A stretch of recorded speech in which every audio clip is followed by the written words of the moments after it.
Alright, let's talk about taxes. We know about as exciting as a root canal, right? But stick with us.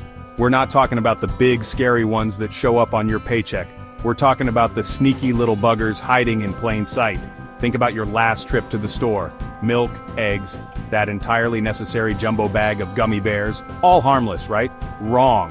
Lurking within that innocent price tag is a shadowy figure known as the hidden tax.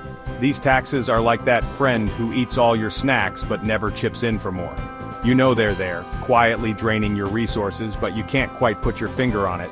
Well, get ready because we're about to expose these fiscal ninjas. Let's get one thing straight. We're not talking about income tax here. Those are the ones where the government takes a chunk of your hard-earned cash before you even see it.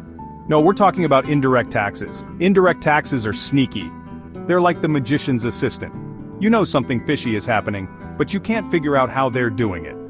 Basically, instead of taking money directly from you, the government gets it from someone else, like a business, who then passes the cost on to you in the price of goods and services. So that new phone you bought, hidden taxes, that delicious burrito you devoured, hidden taxes, that gas station coffee that's somehow both scalding hot and lukewarm at the same time, you guessed it, hidden taxes.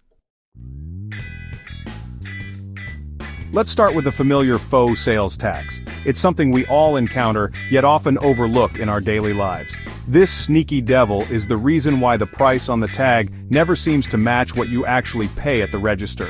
It's a small addition that can catch you off guard. It's like a magic trick, but instead of pulling a rabbit out of a hat, they're pulling money out of your wallet. Every time you think you know the total, sales tax swoops in to surprise you. Sales tax is a percentage added to the price of most goods and services. It's a small percentage, but it makes a big difference. The exact percentage varies depending on where you live, but let's be honest, it's never as low as you'd like it to be. Some states have higher rates than others, making it a real challenge to keep track. Now, you might think, it's just a few cents here and there, but those cents can quickly turn into dollars. But think about all the purchases you make in a year, from groceries to gadgets, every little bit adds up. Those cents add up faster than a hamster on a wheel. It's a constant cycle that never seems to end. And before you know it, you've spent enough on sales tax to buy, well, probably not a yacht, but maybe a very fancy inflatable pool float. It's a reminder of how small amounts can make a big impact over time.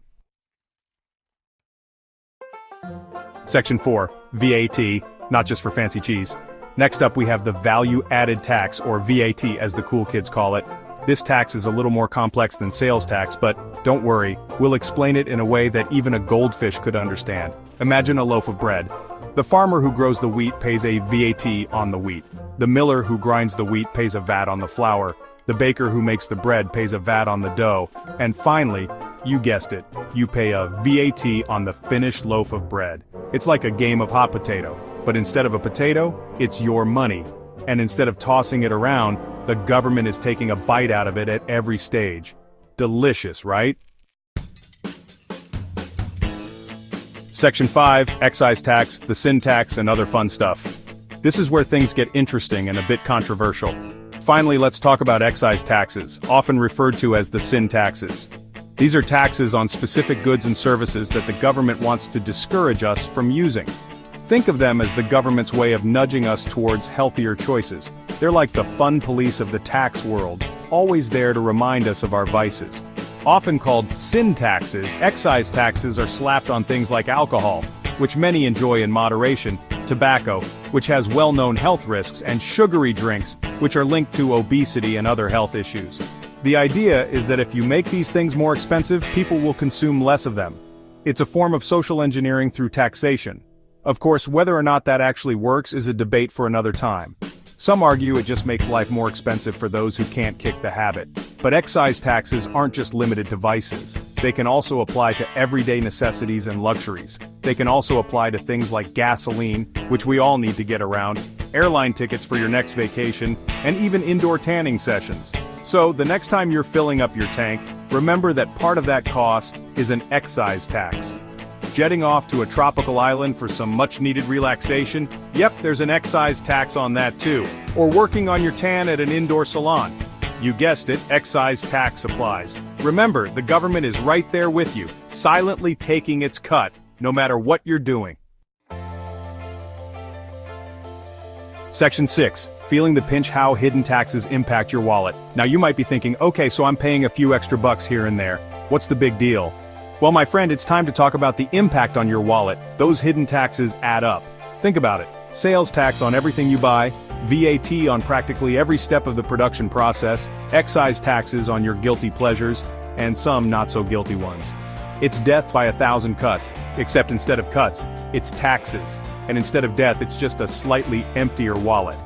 These hidden taxes can make it harder to save money, afford necessities, and generally just enjoy the finer things in life.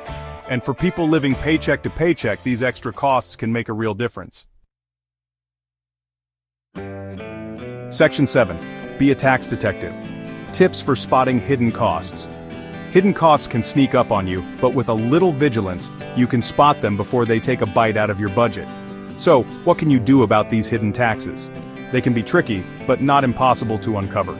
You can't exactly opt out of paying them, unless you want to live off the grid, which honestly doesn't sound so bad some days. But for most of us, that's not a practical solution. But what you can do is be more aware of them. Awareness is the first step in managing these costs effectively. Start by paying attention to the final price you pay at the register. Often the difference between the shelf price and the final price is where hidden costs lurk. Compare that to the price tag and see how much of it is sales tax. This small step can help you understand how much extra you're paying. Do some research on the VAT rates in your country and see how they impact the prices of the things you buy. Knowing these rates can help you anticipate the final cost. And when it comes to excise taxes, well, there's not much you can do about those except maybe cut back on the sugary drinks and indoor tanning. Your skin and your wallet will thank you. These taxes are often added to discourage certain behaviors, so reducing consumption can save you money. The point is, knowledge is power. The more you know, the better you can navigate these hidden costs. The more you know about hidden taxes, the better equipped you'll be to make informed decisions about your spending. This knowledge can help you budget more effectively and avoid unpleasant surprises. And who knows, maybe you'll even have a few extra bucks left over at the end of the month. Those savings can add up over time, giving you a little more financial freedom. It's not a yacht, but hey, we'll take what we can get. Every little bit helps, and those small savings can lead to bigger financial goals.